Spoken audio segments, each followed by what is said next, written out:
family of a man who died from AIDS after being treated with contaminated blood products is calling for justice as a public inquiry into the scandal prepares to move to Leeds. David Tompkinson was one of around 5,000 haemophiliacs infected with HIV or hepatitis C in the 1970s and 80s in what's been described as the worst ever NHS treatment disaster. Of those, more than 3,000 are thought to have died. Thousands more patients could have been exposed to contaminated blood or blood products after surgery or childbirth. A long-awaited public inquiry into the scandal began in London 6 weeks ago, but tomorrow it will start hearing evidence here in Leeds. Our health correspondent Jamie Coulson reports. He's just so sad. He changed from the jolly man to a sad man. He was just so sad because he knew he hadn't got long to live. He'd sit there and cry for hours sometimes.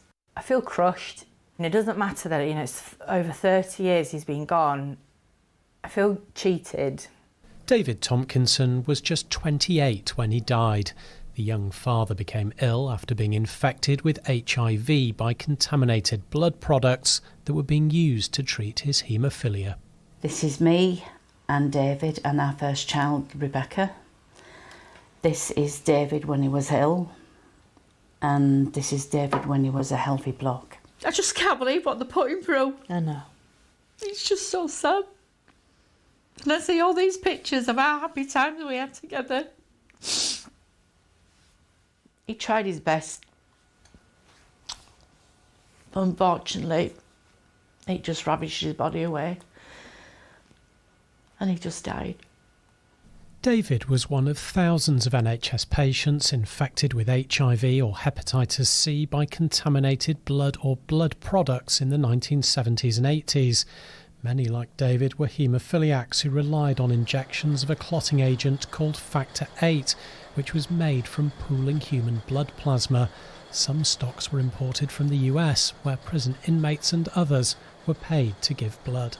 This is my dad's entire medical history and shows everything from the very beginning right through up to his death, where we finally found out that he had died of AIDS. It is a deadly disease and there is no known cure. The fear surrounding AIDS in the 1980s meant David's family not only felt traumatised by his death, but stigmatised by the disease that killed him. Me and my father-in-law got the chance to say as goodbyes to him at St James's Morgue, and that was horrific when I went to go see him. They was all dressed up in gowns, gloves, everything, and they told me to put a gown on and gloves and a mask. I says, I don't need that.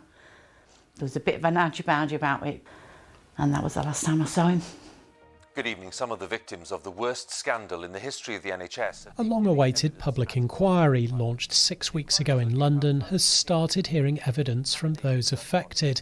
Tomorrow it will move to Leeds as it seeks to establish exactly what happened and whether there was a cover-up.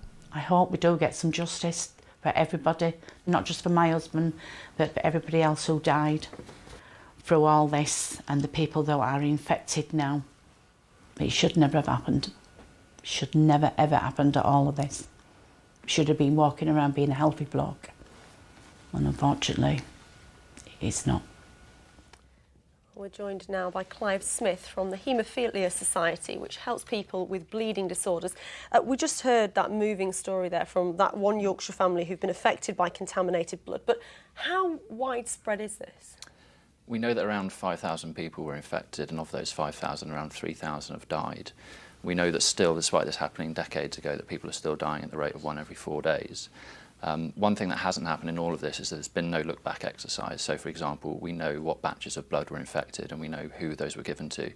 There was an inquiry in Scotland under Lord Penrose and made one recommendation, a single recommendation, there should be a look-back exercise, and the government still haven't done that. And Sir Brian Langstaff himself has estimated somewhere in the region of 25,000 people could have been infected. The people involved in this must be wondering whether this inquiry would ever actually happen. It's been such a long time in the making. Yes.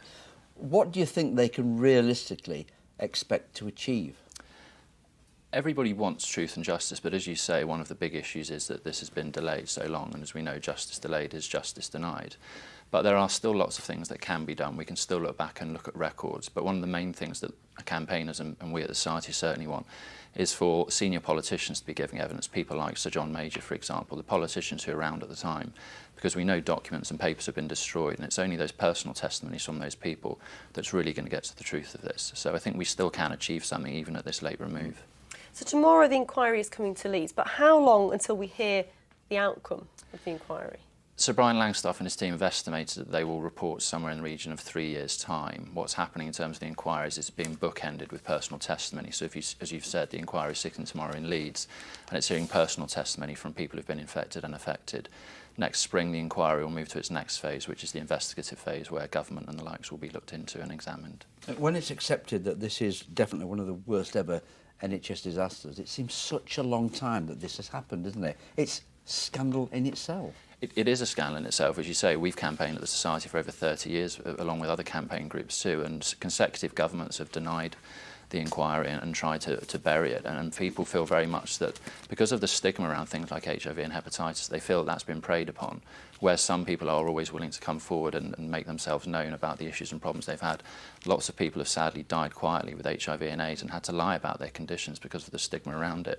And people very much feel that that's part of what's been preyed upon by government in all of this. Thank you very much indeed for joining us this evening. Thank you.